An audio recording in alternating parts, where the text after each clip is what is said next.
네, 두 분 어서 오시고요. 안녕하세요. 안녕하세요. 자, 여쭤볼 게 많은데 일단 미국으로 가겠습니다. 파월 연준 의장의 임기가 5월 15일까지라고 하는데 채울 수 있을까요?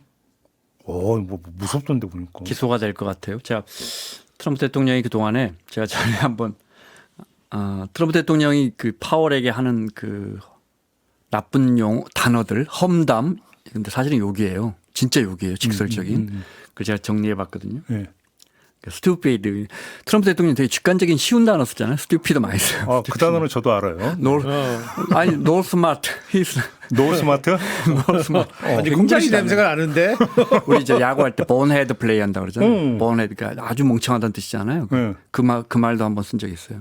그다음에 I'm not happy with him 뭐 이런 아주 그런데 우리가 눈여겨봐야 할 단어 하나가 enemy예요. enemy. 그는 우리의 적이라고 했는데 처음엔 그는 우리의 적이라고 그랬다가 그 연준 의장을 그러니까 우리로 따지면 대통령이 하는 총재에게 이렇게 말하는 거죠. 그 다음에 어떤 표현을 썼냐면 the greatest enemy라고 써요.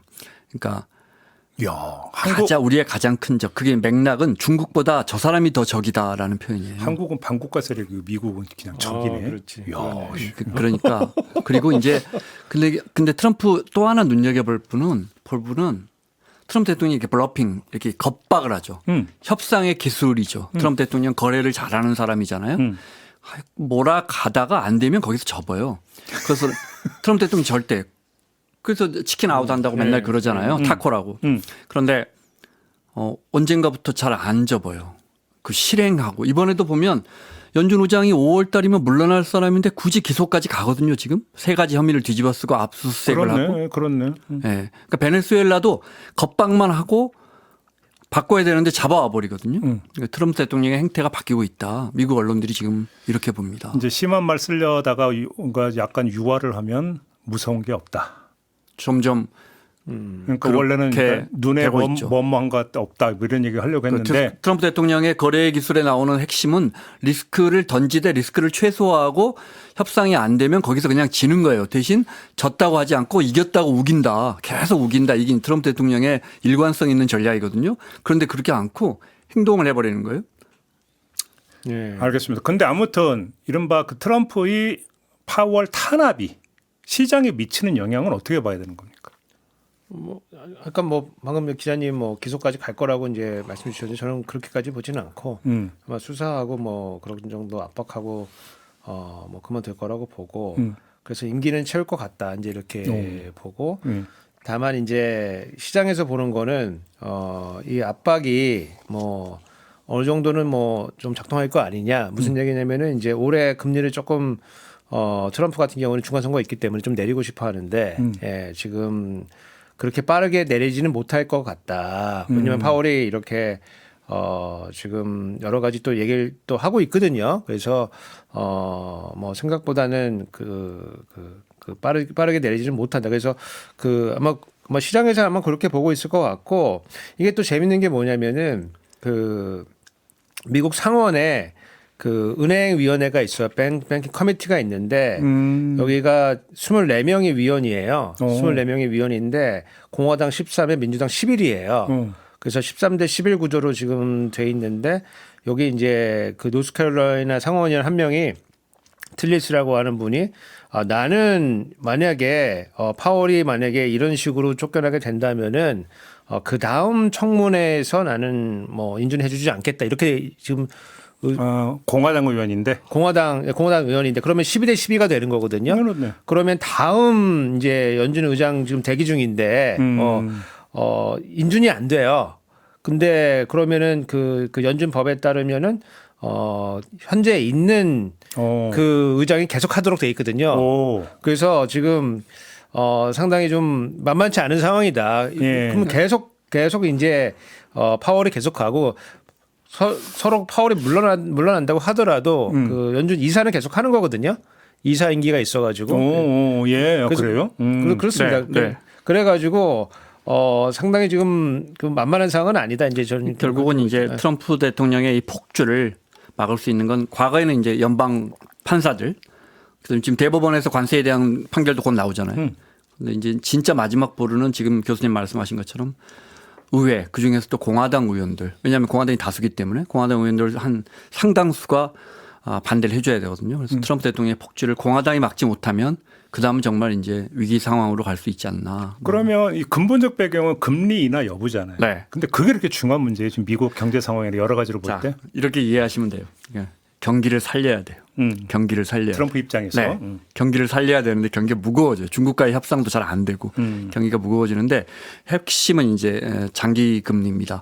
그러니까 예를 들어 10년물 국채 금리가 시장에 뭐 주택 대출을 받는다든지 기업들이 돈을 조달해서 회사채를 한다든지 여기에 정말 영향을 주거든요. 그러니까 요 금리를 끌어내리려면 금리를 낮추는 거죠. 근데 금리를 낮추는데 지금 물가가 너무 불안하거든요. 그다음에 미국이 3분기에 연율로 4.3% 연율이라는 게 우리하고 다르게 분기별로 나오는 게 아니고 요 3분기대로 성장하면 1년에 4.3% 성장하겠다 그랬으니 얼마나 성장률이 좋은 거예요. 성장률이 4.3이라고요? 1년에. 그러니까 3분기에 성장을 잘한 거죠. 3분기에.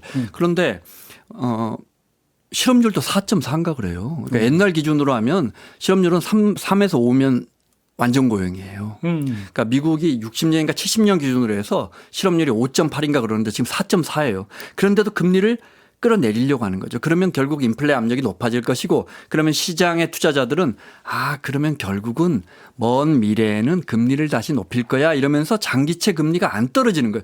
장기채 금리가 안 떨어지니까 시중 조달 금리가 안 떨어지면서 시중 실세 금리가 안 떨어지면서 트럼프 대통령 입장에서 다시 기준금리를 끌어내려야 되는 이 모순이 계속 되풀이되는 거예요. 네, 재밌는 게 뭐냐면은 이제 이 파월을 지지하면서 이 주요국들의 이제 중앙은행장들이 그 지지 성명을 했어요. 중앙은행 독립적이어야 된다. 그 중에 이제 우리나라 이창용 총재가 지금 포함이 됐어요? 포함이 됐습니다. 지금. 예. 이름을 올렸어요? 이름 올렸습니다. 그러니까 제가 네. 그 보도를 보니까 개인적인 자격으로 올린 건지 하여간 뭐 모르겠지만 근데 개인적인 자격이라는 게 있겠습니까? 그래서 하여간 올렸는데 저는 그게 과연 맞는 행동인가? 어떤 점에서 어떤 아니 그러니까 지금 뭐 개인적으로 뭐 의사표현을 뭐 충분히 할 수 있다고 보고 저도 이제 중앙은행의 독립성은 침해하면 안 된다고 보지만 한국의 이제 중앙은행 총재가 이제 트럼프가 하는 여러 가지 그 조치에 대해서 거기다 말을 얻는 게 국익에 부합되느냐? 국익에 부합하느냐라는 거는 생각을 좀 깊게 해볼 필요는 있을 것 같습니다, 사실은. 네. 예. 최근에 하늘에서 자꾸 저한테 압박을 넣어가지고 뭐라고? 이거 방송 탄압인데 뭐라고 압박을 넣었어? 압박을 넣고 있습니다. 뭐라고 했는데? 잠깐만 통계적으로 뭐 유의성이 있는지 자꾸 증명을 하라 그래가지고 방송을 되게 열심히 모니터하나 보네요. 모르겠습니다. 이런 뭐 제가 하는 말이 뭐 영향력이 있다. 그러니까 중요한 말도 아닌데 뭐 파월도 버티는데 교수님도 버티세요. 파월 버티기 쉽지 않아요. 지금 1월에 발표한다는 거 아니에요. 후임을 완전 힘을 빼버리겠다는 거죠. 그러니까 아마 이거 지켜봐야 되는데 교수님 말씀처럼 3가지 혐의 중에 국회 위증 혐의는 기소할 거예요. 아마 이게 이제 검찰이 나섰거든요. 그 트럼프의 검찰은 지금 완전히 신여입니다. 예. 그래요? 한번 보죠. 그건. 거기도 정치 검찰 됐어요, 완전히. 그럼요. 법무부 꽉 쥐고 있어요. 네. 네, 그렇죠. 예. 참, 이제 우리나라 얘기로 좀 넘어올 텐데요. 환율 얘기가 계속되는데 지금 상황이 어때요, 지금? 표를 하나 준비했는데요. 이거는 정말 바로 잡고 가야겠습니다. 우리 언론들이 여러분들 보셨을 거예요. 거의 모든 언론이 다 그 비슷한 제목으로 누가 이렇게 썼나 봐요. 근데 그걸 그대로 베끼고 있는데 네. 표를 하나 띄워 주실래요? 어떤 건지. 외환 보유액이 12월에 외환 위기 이후에 28년 만에 가장 큰 폭으로 감소했다. 다 들으셨을 거예요. 보시거나. 네. 그러니까 마치 구조적으로 우리 외환 보유고가 무너지는 것처럼 보도를 하고 있어요.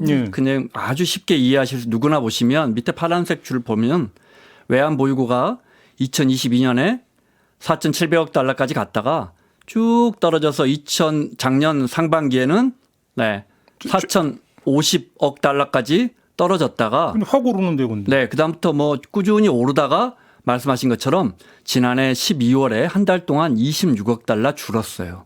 그런데 이걸 어떻게 사상 최대로 줄었나? 이건 말이 안 되잖아요. 12월 기준으로 보니까 역대 2번째로 줄었더라. 한 번은 IMF 때 줄었고, 네. 그러니까 98년도에 줄었고 그러니까 거기서부터 계산해서 28년 만에 사상 최대치로 감소 이렇게 제목을 뽑은 거예요. 그런데 이런 걸 두고 숫자 노름이라고 하는 거예요. 그럼요. 그러니까 여기 표에서 보시는 것처럼 위에 빨간 게 변동폭인데 우리는 22년 하반기에 한 200억 달러가 한 달에 거기 보이시죠? 네. 지금 200억 달러가 준 적도 있고요. 2020년에 보면 그래프들 위로 빨갛게 이렇게 막 솟아있죠. 거기 네. 그 부분 석 달 동안 합쳐서 200억 달러가 늘어난 적도 있어요. 그런데 26억 달러가 줄어서 사상 최대라는 제목을 쓰니까 모든 언론이 따라서 써요. 그러니까 그렇지 않아요. 뭐 추세적으로 외환시장이 안전하다, 좋다 절대 이렇게 말씀드리는 게 아니에요. 우리가 정확하게 알아야 돼요. 정확하게. 네. 자, 우리가 12월에 찍어 눌렀어요. 구두 개입하고 제가 볼 때 탄환 좀 쓴 것 같아요. 그래서 찍어 눌렀는데 이게 다시 올라왔어요. 네. 이건 아주 안 좋은 거예요. 그죠? 우리가 무슨 뭐 배구 경기를 하나, 야구 경기를 하나 우리가 쫙 이기고 있다가 한번 쫙 몰리면 이거 굉장히 다시 밀어붙이기 어려운 거예요. 상황은 안 좋지만 이렇게 과장해서 나쁜 표현 쓰면 안 됩니다. 이건 이 분명하게 바로 잡아야 할 부분입니다. 그러니까 네. 교수님 평가는 어떠십니까?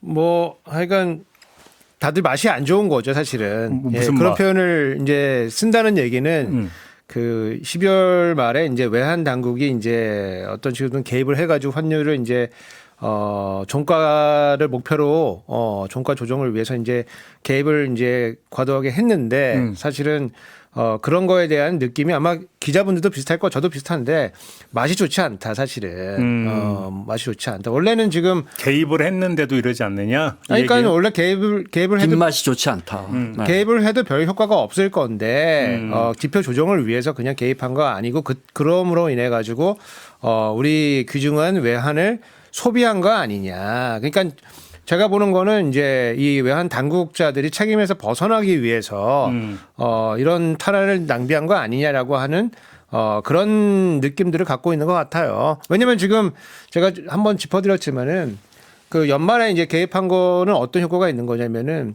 달러가 지금 비싸진 상황이거든요. 달러가 공급이 없으니까 달러가 비싸진 상황인데 달러를 정부가 보조금 주고 가격을 내려준 거예요. 그러니까 사람들이 열날이 좀 그렇지만 바겐 세일이다. 야 사자. 그래서 엄청나게 사재 낀 거거든요, 사실요. 그렇게 사서 또 미증시에 굉장히 많이 투자했어요. 예. 아니, 그러니까 그게 그렇게 흐름으로 가는 건데 우리가 개방 경제를 하고 자본시장도 열어놓고 그리고 우리가 환율도 변동환율제 하고 있기 때문에 우리가 어느 정도 받아들여야 될 부분이 있는 거거든요. 근데 과도하게 개입해가지고 원래는 이제 가격이 너무 하루에 너무 많이 뛰거나 단기간에 너무 많이 변동하면은 약간 평탄화시키는 그 정도에서 이제 해야 되는데 우리가 보통 외환 당국의 그 실패를 덮기 위해서 이렇게 과도하게 개입하는 거는 저는 뭐 옳은 방법은 아니라고 보거든요. 그런데 이제 제 생각 조금 다릅니다. 네. 개입해서 이제 결과적으로는 그때는 잘했다. 지금은 다시 올라와 버렸으니까 그때 탄환 괜히 썼다. 이렇게 이제 저는 조금 결과론인 것 같고 그때 1,490원이 뚫릴 상황이었거든요.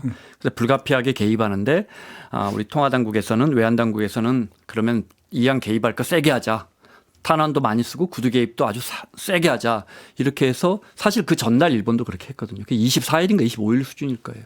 그러니까 그렇게 했으니까 결과론 쪽으로 그러면 지금 이제 구조적인 걸 봐야 돼요. 첫 번째는 외환보유고 너무 적다. 외환보유고 보통 7천억, 9천억 달러 해라는데 아시다시피 외환보유고는 갖고 있으면 굉장히 비용이 듭니다. 그래서 우리가 지금 4,300억 달러 마련해 놓고 여기서 쓰고 있는데 이 부분이 있고 그다음에 이제 구조적으로 지금 고환율이 될 수밖에 없다는 건 누구나 인정하는 상황이란 말이죠. 기본적으로 달러를 한국에서 쓰지 않는 심지어 우리 국민들조차 투자를 해도 공장을 짓거나 증시에 투자를 해도 해외에 쓸 수밖에 없는 구조적 원인이 됐는데 정부가 할 수 있는 일은 뭐냐. 그럼 일단 시장이 무너질 것 같으니까 단기적으로 기업들 불러가지고 저 환전 좀 하세요. 그거 조금 좀 도와주세요. 증권사들 불러가지고 미국 ETF 그만 좀 사게 홍보 좀 어지간히 해. 이렇게 한 거 저는 뭐 썩 좋은 거라고 생각하지 않은데 그럼 바꿔서 내가 정부 입장이라면 뭐 합니까? 구조적으로는 이렇게 돼버렸는데 이미 수십 년 동안 한국에 투자하기는 어려운 상황이 됐는데 우리 정부 입장에서 뭐라도 해야 할 거 아닙니까? 그럼 거기다가 탄환까지 쓰지 마라 그러면 어차피 무너질 거 개입하지 마라 그러면 그럼 1,500 뚫리는 걸 보고 있어야 되느냐? 그럼 여기서 이제 두 분의 의견이 약간 좀 갈리는 것 같습니다. 그러니까 우리 우석진 교수님도 이 자리에서 여러 차례 이제 고환율은 뉴 노멀로 받아들여야 된다 이 말씀을 하셨고 지금 우리 김원장 기자도 고환율은 어차피 구조적으로 네. 그렇다는 그러니까 그거 인정하셨잖아요. 네. 근데 그럼에도 불구하고 개입을 해야 된다 말아야 된다 약간 좀 갈리는 것 같은데 맞습니까? 제가 파악한 게. 그러니까 저는 이제 뭐 개입할 수 있다고 봐요. 왜냐면은 그 변동성이 너무 커지면은 아무래도 여러 가지 거래가 위축되기 때문에 그거는 뭐 시장 경제를 하는 우리 입장에서는 굉장히 좋은 건 아니거든요. 그래서 이제 소위 말하는 스무딩 오퍼레이션이라는 걸 해가지고 조금 너무 많이 올라가거나 너무 많이 단기간에 떨어지면은 이제 그거는 뭐 개입해서 좀 부드럽게 갈 수 있게 그렇게 만들어주는 거는 이제 좋다고 보고 다만 이제 마치 우리가 문제 없는 것처럼 이렇게 가려서 가는 거는 저는 그거는 오히려 좋지 않다. 그리고 사실은 지금 환율에 문제 생긴 거는 뭐 한국은행에서도 뭐 자꾸 저한테 이제 항의하고 그러는데 사실 통화 정책 실패거든요. 저는요. 그렇게 봐요. 저는. 예. 기본적으로 지난 3년 동안에 재정 정책도 망가졌지만은 재정 정책 망가질 때 통화 정책이라고 온전하겠느냐 사실은 따져 보면은 지금 우리가 지금 사실 5월 달에 금리 한번 내리고 그냥 그대로 스테이거든요. 그러면 5월 달 기점으로 들어갔을 때 그 전에 쌓아오는 이제 그 잘못된 정책들이 있기 때문에 네. 지금은 이 결과가 지금 오는 거고 그거를 인정해야지 이제 출발을 할 수가 있는데 이걸 인정 안 하고 다른 원인 때문에 그런 거다. 국민연금 때문에 그런 거다. 서학개미 때문에 그런 거다. 이렇게 얘기하는 거는 바른 정책을 찾기 어렵고 진단이 잘못됐기 때문에 답도 안 나온다. 저는 이제 이렇게 보는 거죠, 사실요. 근데 자꾸 이렇게 하다 보니까 그 제가 자꾸 이창용 총재 편을 들고 언젠가부터 한국에서 연락 안 왔어요? 그러니까 상장 드릴 것 같아. 아이, 저는 문자 받는데 상장 드릴 것 같아. 사실은 이제 우리 시청자분들의 이해를 돕기 위해서 교수님 주장에 제가 이제 반하는 그 균형을 잡아주기 위해서 설명을 드리자면 그러면 한국은행이 돈을 덜 풀었어야지. 근데 한국은행이 돈을 푸는 건 결국은 금리밖에 없단 말이죠. 국채 매입 전에 설명드린 것처럼 국채 매입하는 거 조금 더 있고 그런데 그러면 그때 금리를 내리지 말았어야지 이런 거예요. 그럼 바꿔 말하면 그때 금리를 올렸어야 되느냐. 금리를 내림으로써 경기 부양한 그런 효과들은 우리가 다 잊어버리고 가계부채에서 이자 부담 줄었던 거 이런 것들은 다 잊어버리고 네. 그때 왜 함부로 금리를 내려서 이렇게 우리 시중에 돈을 팽창시키고 돈값을 떨어뜨려서 고환율 시대를 만들었어. 그러니까 이것도 분명히 어느 정도는 책임이 있을 거예요. 근데 계속 말씀드리지만 환율이라는 건 진짜 그 나라의 돈값을 외부에서 평가하는 지표이기 때문에 뭐 하나로 서학겜 때문에 그랬다. 우리 기업들이 엄청나게 달러를 벌어오는데 환전을 안 해서 그렇다. 뭐 1년에 200억 달러씩 미국에 줘야 되는데 이런 압박이 이렇게 어느 하나로 단정 지을 수 없는데 지나치게 그냥 우리가 지금 누군가의 책임을 탓하기 위해서 특히 어느 정부나 또 그다음에 딱 정말 탓하기 좋은 게 사실 힘없는 한국은행이거든요. 한국은행이 잘못해서 이렇게 된 거잖아. 한국은행이 어쨌든 통화시장이 잘못됐으면 한국은행 책임인 거예요. 그렇지만 한국은행은 그때 금리를 내리지 말았어야 했는가. 그때 금리 안 내린다고 얼마나 또 난리였습니까. 알겠습니다. 결론을 이렇게 내리겠습니다. 조만간 이창용 총재가 저희 방송에 나와서 네. 3자 대면을 한번 합시다. 좀 나와주세요. 저기 우석진 교수님한테 이렇게 압박만 하지 마시고. 근데 저 잘했죠? 또 중앙은행. 근데 중앙은행 총재는 하여튼 중앙은행에 대한 여러 경구들이 되게 많잖아요. 뭐 이렇게 모두가 환호하면 화폐 시장은 망가지기 시작한다. 뭐 이런 식으로. 금리 낮추면 모두가 좋아하니까요. 그런 식으로. 사실 중앙은행 총재가 언론에 나오는 건 사실 아주 좋은 건 아니죠. 왜 또 그렇게 초를 쳐요? 지금 어떻게 영업 멘트 한번 날렸는데 그렇게. 중앙은행 총재는 그때 말씀드렸잖아요. 그린스펀이 상원 청문회에 나와서 네. 뭐라고 다 설명하니까 상원 의원들이 어려워서 무슨 말인지 모르겠다 그랬더니 그린스펀이 그러면 제가 잘 말한 거예요. 아니, 그러니까 저는 그 뭐가 문제라고 보냐면은 독립성은 이 재정이나 이 대통령이나 행정부에 대해서 가서 독립운동을 해야지 국민들이 얘기하는 거에 대해서 거기서 독립하겠다 그러면은 그거는 네. 곤란하고 국회는 얼마든지 압박할 수 있는 겁니다. 근데 그럼에도 불구하고 행정부가 이렇게 가자. 예컨대 선거를 치르는 대통령은 늘 팽창을 하고 싶어 해요. 그런 거에 대해서 강하게 저항했었으면은 지금 찬사를 받을 거예요. 제가 이찬원 총리 좋아합니다. 알겠습니다. 다 해주고 싶었습니다, 진짜. 근데 결과가 이렇게 된 것은 아무래도 그 뭔가 좀 행정부에 너무 나긋나긋하게 한 거 아니냐. 스스로 독립성을 해친 거 아니냐라고 하는 그런 우려가 있는. 그러면 수정 제안하겠습니다. 총재가 안 되면 금통위원이라도. 네, 그 정도는 뭐. 네. 부총재 오라고 하면 될 겁니다, 부총재. 네, 그 정도 선이 좋을 것 같은데요. 네. 오면 안 되는데. 저 인터뷰 안 되는데. 아는 게 없어서. 근데 이제 서학개미에 대해서 뭐 여러 말들 많은데 이제 그런 부분에 대해서 조금 지나친 면이 있었죠. 이 총재의 발언이. 그런데 이제 서학개미는 공공의 영역이 아니기 때문에 서학개미는 그냥 시장에 합리적으로 참여하는 겁니다. 미국 증시가 돈 될 것 같으면 미국 주식 사는 겁니다. 이걸 뭐라고 탓할 수 없고 게다가 이 돈은 금방 돌아오거든요. 게다가 돈 벌어서 돌아오고 막을 수도 없잖아요. 돈 벌어서 돌아오기 때문에. 요 얘기 한번 해보죠. 네. 경상수지가 흑자인데 흑자의 내용이 좀 바뀌었다. 투자소득의 비중이 늘어났다. 맞습니까? 지금 뭐 아이부터 할아버지 할머니까지 다 투자하잖아요. 투자의 시대죠. 그래요? 네. 그래서 그럼 이건 선진국 격리 맞습니까? 그거는 이제 투자할 돈이 없는 아프리카의 가난한 나라라면 투자의 시대가 안 되겠죠. 그러니까 그냥 이거 우문이네. 그러고 보니까. 네. 우리는 그러네. 제조업해서 수출해서 먹고 사는 나라입니다. 음. 거대한 성장을 이뤘더니 우리 국간에 돈이 많이 쌓였습니다. 네. 그래서 자꾸 투자를 하는데 이걸 기업이 돈 쓰는 걸 투자라 그러잖아요. 이걸 우리나라에 썼으면 좋을 텐데 자꾸 해외에 쓴단 말이에요. 이게 문제. 이게 이제 고환율의 첫 번째 원인인데 그렇지. 문제는 해외에 썼더니 사실 근데 뭐 돈을 많이 벌어와. 바로 온대잖아요. 벌어와. 그러니까 제가 아까 말씀드렸잖아요. 이건 합리적인 선택이라고. 그러니까 그렇게 많이 벌어오다 보니까 2015년, 15년에 우리 경상수지에서 투자 소득 그러니까 뭐 해외 주식 사서 배당 받거나 이게 차지하는 비중이 뭐 4% 정도였는데 지금 12월 기준으로 27% 경상수지에서 거의 뭐 수직 상승인데 그러면 이거. 자, 그러니까 어머니가 갖고 있는 돈 우리가 열심히 아버지가 식당해 가지고 어머니가 갖고 있는 돈 보따리가 점점 커지다 보니까 아버지가 이번 달에 한 500만 원 벌었는데 어머니가 그 돈 굴려 갖고 지금 700만 원을 벌어오는 약간 그런 구조예요. 우리 산업이 지금. 근데 그게 아버지 어머니보다 국민연금이 제일 큰 건가요? 그러면? 그러니까요. 국민연금 그렇게 뭐 봐야 되는 거죠. 알짜배기죠. 그래요? 네. 그러니까 이제 항상 무역과 무역으로 번 돈 이런 거를 어떻게 쓰는 게 좋은 것이냐 이제 뭐 그런 사고는 옛날부터 있던 거예요, 사실은. 그래요? 예를 들어서 뭐 아담 스미스의 국부론 그 이제 책을 보면은 이제 그 전에 벤더빌이라는 사람이 있었는데 거기에 이제 아직은 그 당시 정경련 같은 이제 이런 지금 없어졌지만 약간 그런 단체들이 많아가지고 우리가 수출해야 되니까 규제 좀 해달라 좀 이렇게 수입도 조금 막아주고 뭐 이런 약간 자유무역을 좀 저해하는 게 있었거든요. 그게 중상주의적 사고인데. 그렇지. 우리가 수출 많이 하고 수출 조금 해가지고 그렇게 먹고 사면 우리 부자 되는 거 아니냐?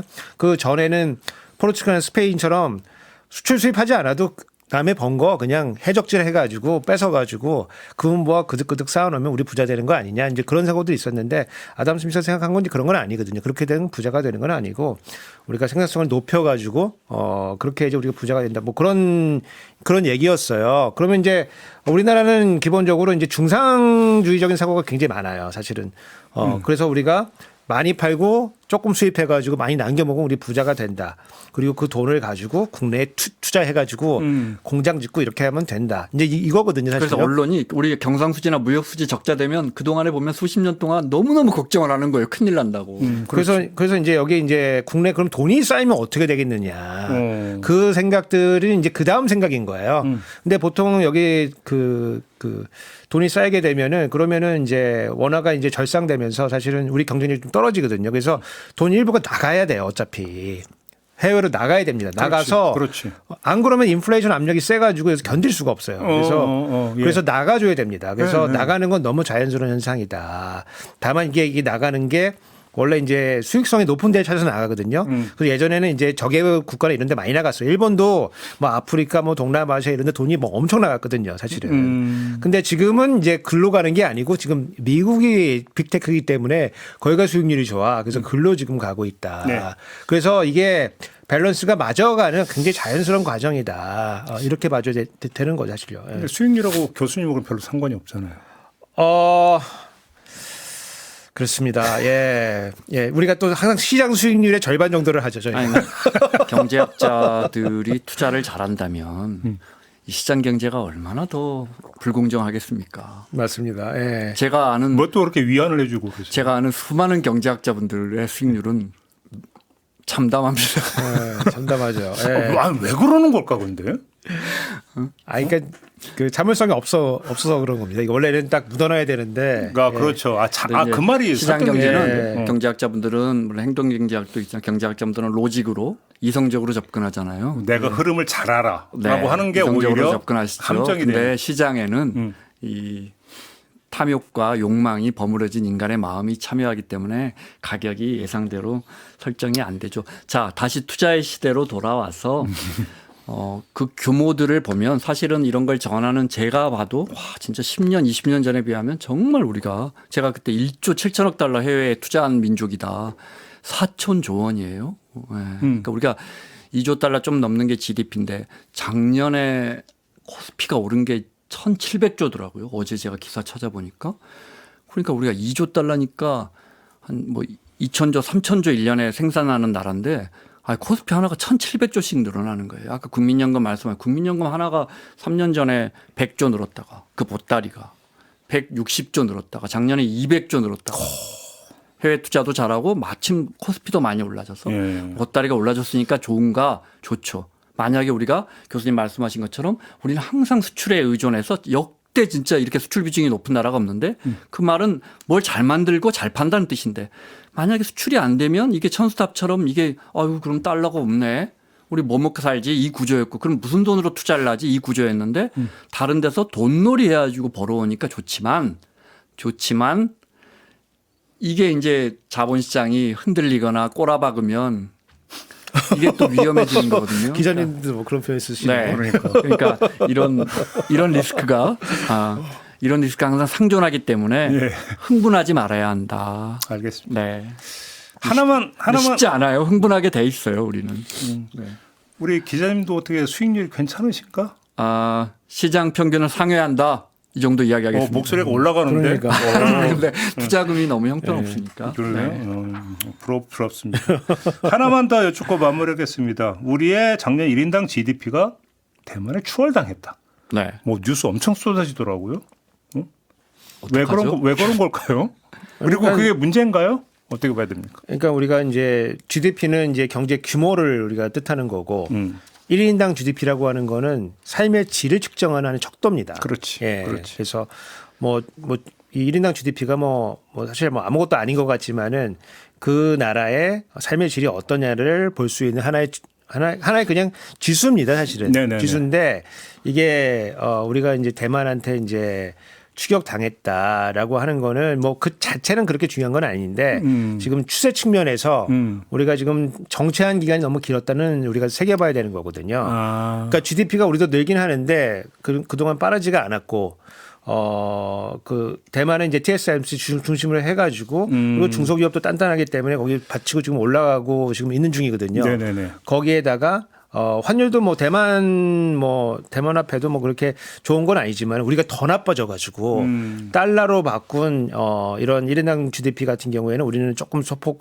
하회 조금 떨어졌고 대만 늘어났기 때문에 역전이 벌어졌다. 그래서 우리의 경제가 지금 굉장히 정체 국면에 들어가 있다는 거는 이제 대만 대비로 해서 우리가 조금 좀 시사점을 얻을 필요가 있고 다만 이제 대만은 규모 면에서 보면 우리가 절반입니다, 사실은. 예, 절반입니다. 그래서 딱히 1대1로 비교할 건 아니지만은 우리 국민의 삶의 질이라고 하는 게 조금씩 정체하는 중이다. 이렇게 우리가 봐야 된다. 묘하게 일본하고 가운데 우리가 있어요. 인구수, 소득, GDP 대충 우리가 일본의 수출을 거의 따라잡고 있고 대만이 우리 수출을 거의 따라잡고 있고 1인당 소득 우리가 일본을 넘어섰는데 올해 대만할 때 우리 역전될 것 같고 뭐 이런 흐름이라 너무 나쁘게 볼 것도 없고 1인당 GDP가 사실 정말 의미 있느냐 깊이 들여다보면 그렇지만 어쨌든 올라야죠. 소득은 올라야 되는 것이고 그다음에 이제 격차 문제는 저는 두 번째라고 보고 일단 올라야 되는데 5030이라 그래서 그러니까 5천만 명 이상 3만 달러 이상 나라가 전 세계 6개밖에 없어요. 우리가 6번째인데 나머지 5나라들은 보통 한 4년 5년 만에 4만 달러로 넘어갔는데 우리 지금 10년째 3만 달러에 있으니까 우리 발걸음이 매우 좀 교수님 말씀 정책 그게 맞네요. 그러면 무겁다. 근데 이제 GDP라는 게 우리가 뭐 성장하고 돈 많이 벌어야죠. 그런데 이제 시간이 다 됐으니까 예를 들어 지금 캘리포니아가 영국보다 GDP가 높아요. 그럼 캘리포니아 한번 가보세요. 최근에 진짜 LA 한번 가보세요. 제가 92년에 거기 샌디에고 살았었는데 그때보다 훨씬 격차나 삶의 이 뭐 진짜 여기가 물론 좋은 동네는 안정돼 있지만 미국에서 아주 어려운 주가 미시시피 뭐 이런 남부주의 1인당 소득이 지금 프랑스를 넘어가요. 그런데 미국식으로 발전하는 게 진짜 맞나?